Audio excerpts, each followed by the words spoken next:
The official English YouTube account for the One Piece trading card game for the last several weeks have leaked a couple of the different EB04 reveals that are going to be included in our set in OP14 releasing in January. You may have watched one of the previous videos on our channel going over some of those reveals, and they've done it again today. So we're going to be going over every single one of them and how they can actually be included in the different decks and the format that's coming up for stuff like Bandai Card Fest happening in February. But first, I gotta pay rent this month, so let's hear from more from our sponsor. The holidays have officially hit at Nen Garden, and they're following up their Black Friday with a huge sale continuing. If you go ahead right now and buy any 2 playmats on their website, you can get the Sun God playmat for $9.99, which is basically a steal when we're talking about playmats, right? They've also got a special deal on their pins where if you buy 2 of them, you get a third one for 50% off. So not only do you get these incredible deals, but my affiliate code actually stacks on top of it to save you even more money this holiday season. Spread the holiday cheer by using code Atrocious at checkout for 10%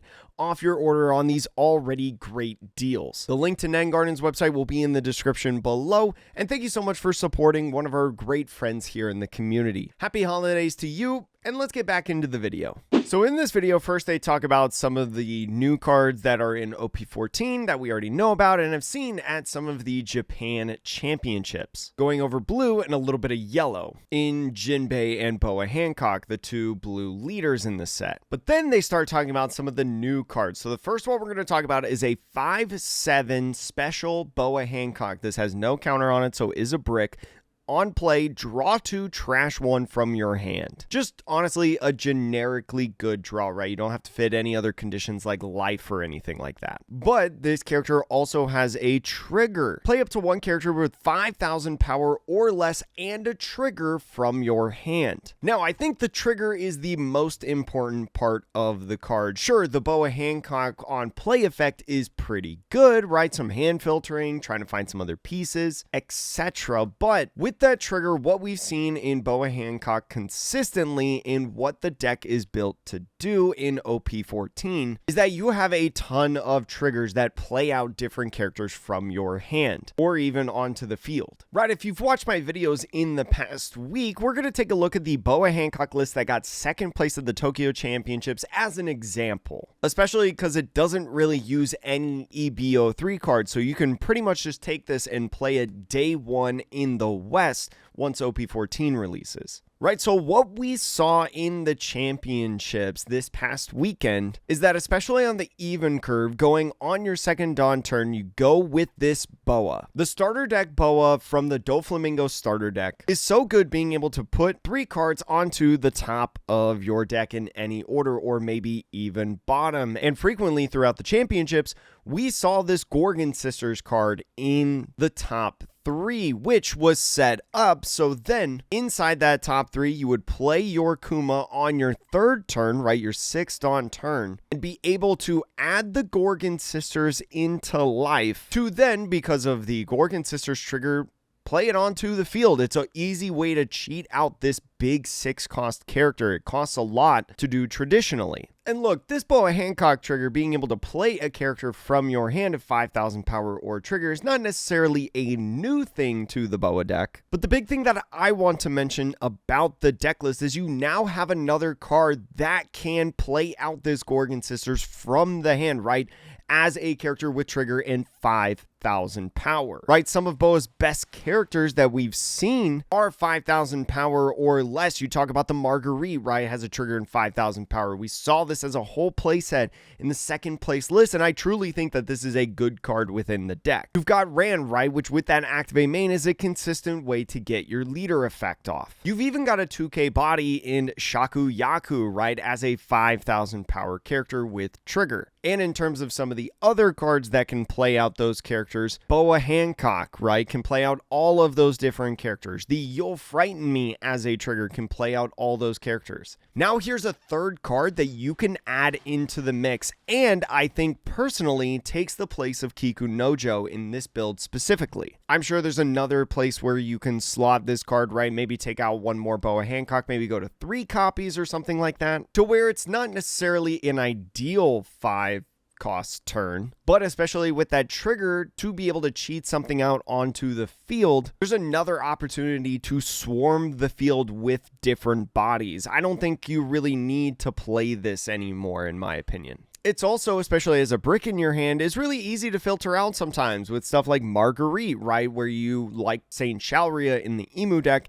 have to trash a card after your search. Or potentially pitch on a Kuma with its on-play effect, right? You trash a card from hand. Or even the 0 cost event, right? For 3,000 counter. I think this card is actually super good in Boa, and I'd be curious to see where the counts people have of this card within the deck. But there was one other card that they revealed in this video. This is an 8 cost Chaka and Pell, Alabasta type 9,000 power slash that has 2 different effects. The first one, it has double attack. The second effect, on play, you may give your active leader minus 5,000 power during the turn, and if you do, draw 2 cards. This card is literally perfect for the new Vivi that came out in EB03. Sure, you gotta wait a little bit longer until the actual set is released in EB03, but hear me out on this combo. We're going to take a look at the list of the top 32 Vivi in one of the Japan Championships, if you may remember from my video earlier this week. And here's a look at this list, right? In this list, I pointed out specifically in my video the good synergy of something like EB04, right? With Vivi's leader effect, you have to rest the leader in order to give something rush during the turn. So there are frequently turns in this deck where you don't actually attack with your leader.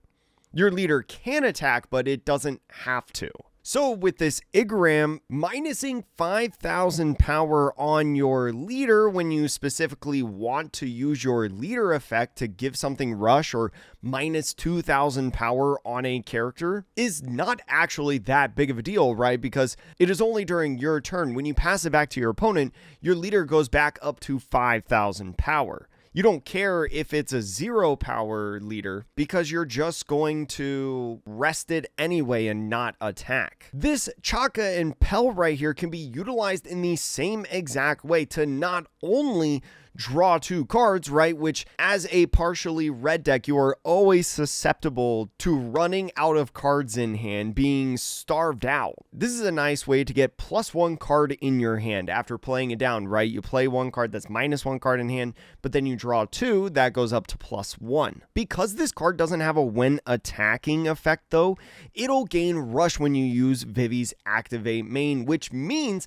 that you now have a 9,000 power double attack rush kind of character. That is some crazy pressure and some crazy potential that you can put on your opponent, right? Especially against something like the Emu matchup, you can play this down before your Emu opponent goes into their 10 Dawn turn. That means that they need to have a blocker up, right? Because in order to get out of this attack from Chaka and Pell, they're going to have to use a originally it was never their event and another counter card from hand to be able to starve off this double attack. Heck, even Equilibrium and a 2K, or Ground Death, right? A new card that we've seen in OP14 Emu lists, and another card out of hand. Especially because Emu lists are dropping their counts of Charlos chump blockers. That means all they have is Marcus Mars and Warcury, which are definitely good cards, but there are less blockers within that deck that you can shock them on with Chaka and Pell. Now, specifically in this list, I'm not 100% sure where you would put it, right? Because with Vivi's minus 2,000 power, right? Ben Beckman is a really cool card to trash a character on the field. Silver's Rayleigh is really good